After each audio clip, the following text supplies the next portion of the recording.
Welcome to the third of Flowcrete UK food and beverage flooring webinars that we're producing in the run-up to Pro 2 Pack 2015. Today, our focus is on how you can design high levels of health and safety into the fabric of a food and beverage production facility by, of course, specifying the correct floor. We'll now start to identify the important factors in this design process. I'll look at each one of these separately. Major factor, of course, is unfortunately we do live in a claim conscious environment, and of course the effects of slip, trips and falls can be not only very damaging to the employees, but of course can be damaging for the employer as regards claims, etc. So we need to make sure that from a slip resistance point of view, it will cater for the floor, cater for all of the conditions that you have within the various food processing and food production areas within the facilities. We have to comply, of course, with minimum levels of slip resistance. This is, of course, in accordance with BS 804. But there is also a fine balance between cleanability and slip resistance. And that's something that can be overcome initially, of course, verified by the testing procedures, but of course approved by the individual facilities that we'll put our floors into from samples and, of course, mock-up areas on site. Naturally, for drainage, of course, lots of these facilities, the floors will be laid to falls, and of course we need to remove water and cleaning processes very, very quickly from these floors, so again we don't facilitate any potential hazards.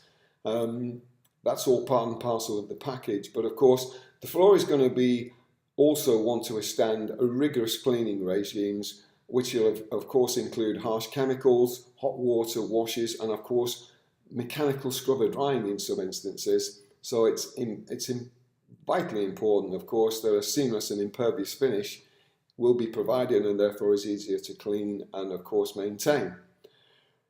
Coving within the floor design itself has to be there to meet the food and beverage hygiene requirements. We need a smooth transition between the floor and the wall, and of course the wall finishes themselves.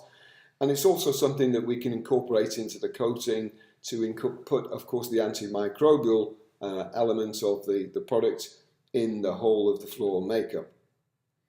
Hazard assessment is also an important aspect. Of course, there's going to be areas where you want people to be very careful of what they're doing. Of course, so we need to do a hazard assessment risk from that. And of course, then we can identify those areas by variation in colours, by how we mark the floor up, and this can of course be approved by the tenants within those individual properties. Total package of wall coatings and floor is also available, utilising our product, which is Paran WW, which has been used successfully for many years in these environments. So really, specifying a cohesive flooring package, we are the people to come to run through this process with you. We pride ourselves on single responsibility. We have a total floor zone package, and we also, if needed, by certain client, which is used by certain clients, that we can provide the contracting part of that, which is under one umbrella from Flowcrete UK, utilising our Isocrete project management facility. To find out more about us, please come and see us at Pro 2 Pack on stand S2330, or call us to arrange a one-to-one consultation. We'd be most happy to talk to you.